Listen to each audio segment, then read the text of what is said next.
Well, this is John Black, super chemist. Gender identity.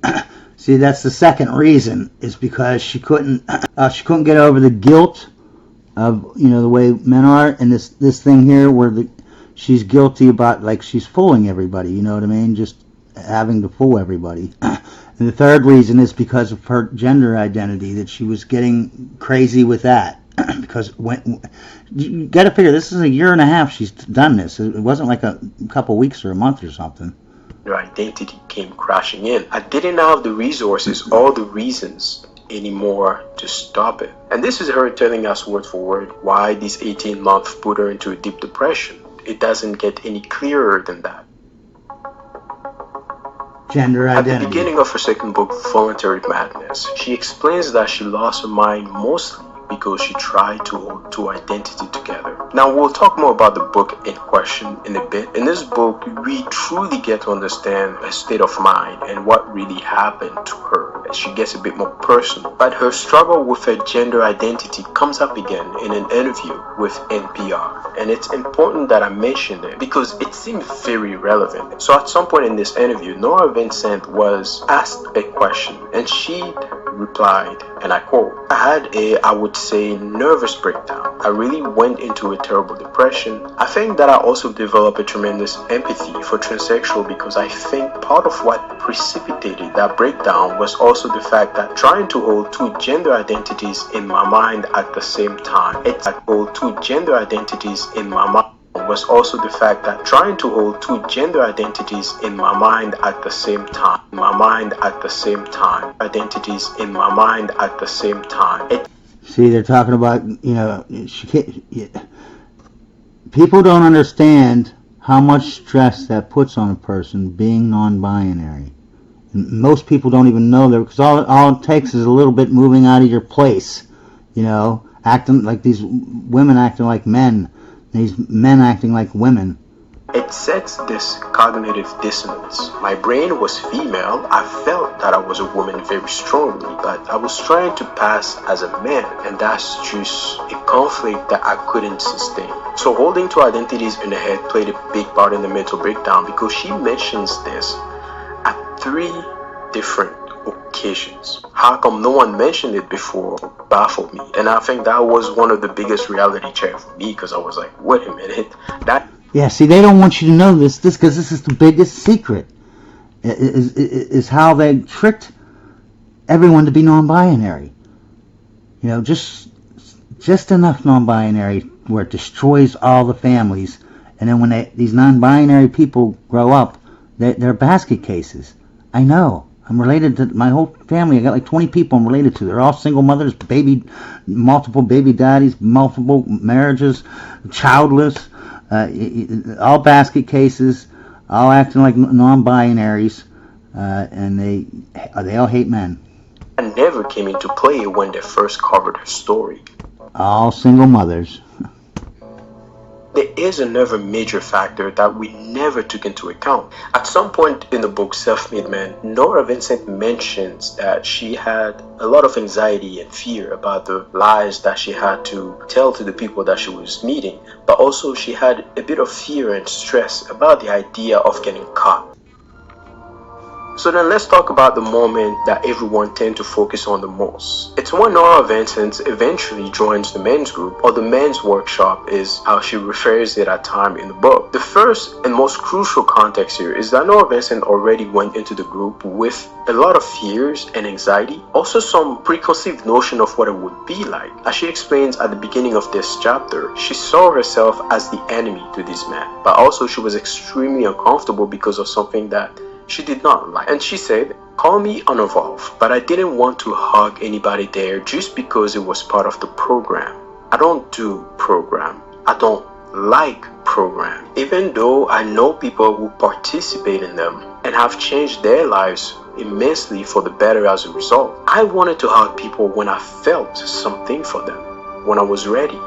Besides, I saw myself as an enemy in this group, and I thought it was best to keep it that way." This is how she describes how she felt the first few times she went to those meetings with the men's workshop. I have to admit that I was a bit surprised that she kept going to these meetings despite feeling so uncomfortable, which makes sense as to why the men's retreat broke her. Now, before I go any further, I think I need to make something clear. I do agree with people who made the argument that trying to live her life as a man did play a part in her mental breakdown, and that is true because even she admits that it played a part. My disagreement with them is that they only painted a very small part of the picture. I think Nora Vincent, when she was a this woman, I didn't really look into her life that much, but the little bit that I seen, she's an incredible. I don't read storybooks or stuff like that. I've read 100 million books, but they're all textbooks. I'm actually interested in buying. I'm not going to do it, but she's written like three books or more, and she like immerses herself in it. Like the next book was her being in a nut house, and then she just went to the nut house and just started living in a nut house, and then to do her book. Experiencing life as a man, there were two things that she never really saw coming. Number one is the culture shock. So for example, when she joined the men's bowling team or when she went into the monastery, there were moments where she was shocked by the way men behaved, whether it was how welcoming we could be, which is something she never thought would happen, but also how harsh we can be on others and ourselves. I think in a way she saw a level of humanity that men can have that maybe she never saw coming. And number two is what's funny is how can you be that so racist and have so much hate that you take half of the population and you just put them in a category saying they're evil? It's like obviously at least 90% of them, or a big chunk of them have to be good, or at least not. You don't have to worry about them chopping you up and raping you, punching you in the face. That'd be common sense, but not when you have so much hate in your heart and like women.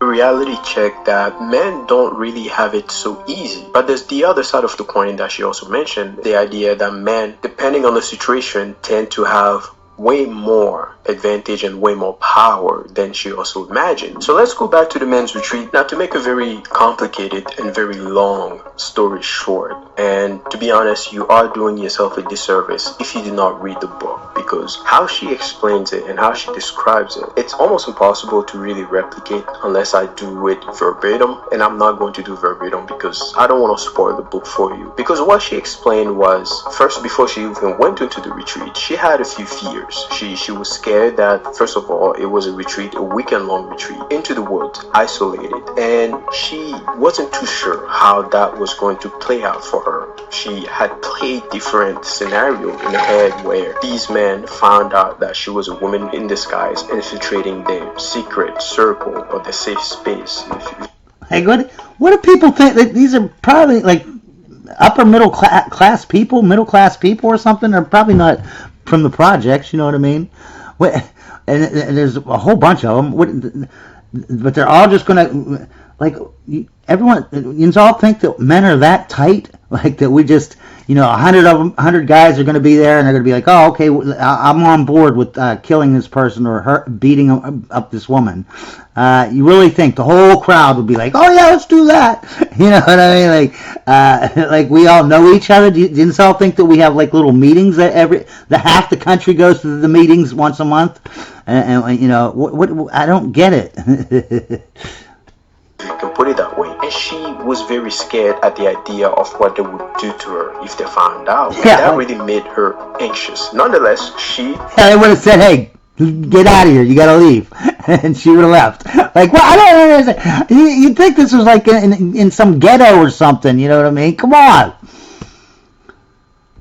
Decided to keep going, and when she was at that retreat, not only she had a hard time keeping up the disguise, as she explained it, she was sweating a lot, she was scared at the idea of the makeup coming off, she was also scared at the idea that, well, I have to take a shower, I have to change, and she even decided not to shower during that time. And throughout this whole thing, eventually she snapped. There was an event where she thought these tools that they had for the ceremony were real. She saw blades and she thought they were real. She thought, oh my god, like if they find find out that I'm a woman, they would use these tools to end my life. But eventually, after she snapped, she realized that the tools were fake. She realized that the whole thing, she blew it out of proportion. And that's really how this ends. But at that point, it was too late. And you would think, okay, well, this is it, right? Like the story is over. But here's the thing. After Self-Made Man, Nora Vincent was able to check herself into a treatment facility. The issue is she did not finish the treatment. Not only that, she decided to put herself into another social experiment to write the book that we're going to talk about, Voluntary Madness.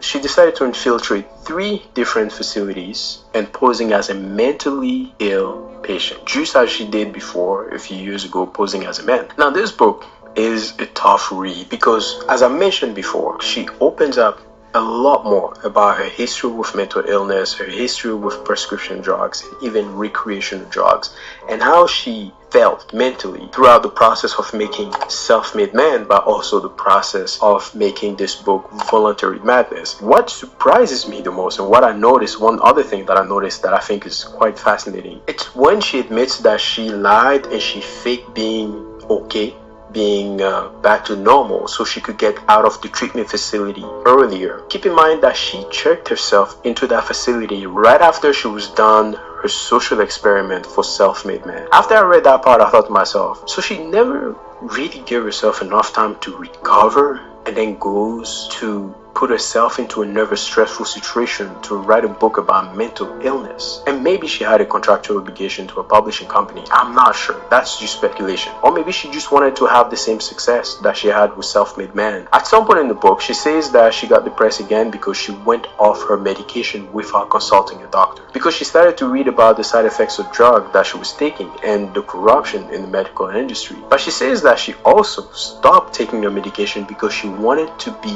depressed, to immerse herself while she was writing this book. When I first read this part, I thought, So it's going to be a good book, man. That's why I left that little bit part in there about her, because seems very interesting, man. This is Jay Hall.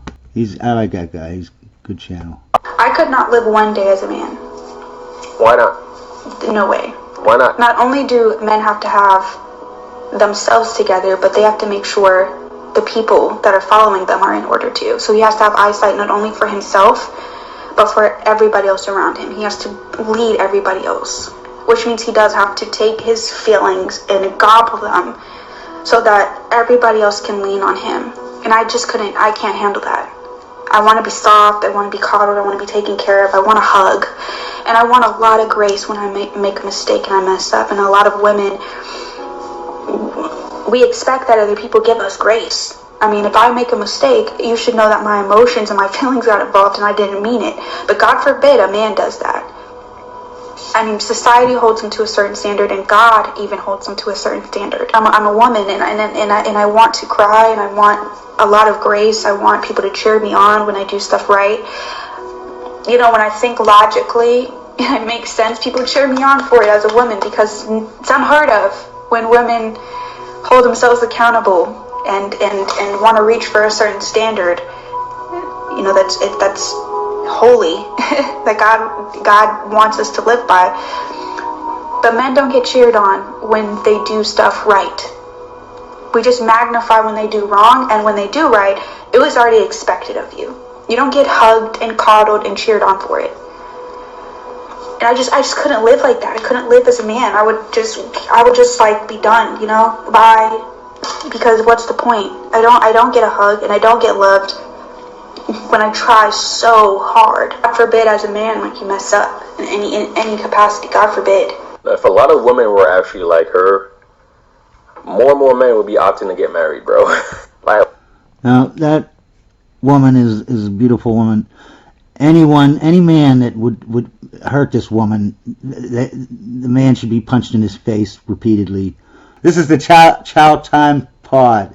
I like him too. He's real good.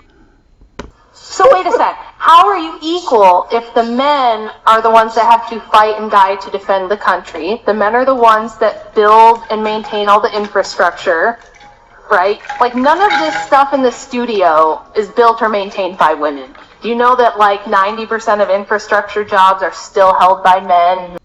That if you look at the top 20 jobs held by women now in 2024 versus 1924 are almost the exact same. So women have had 100 years to do whatever they want, and they still do the same 20 jobs they did 100 years ago, other than we switched out farm labor for HR work. But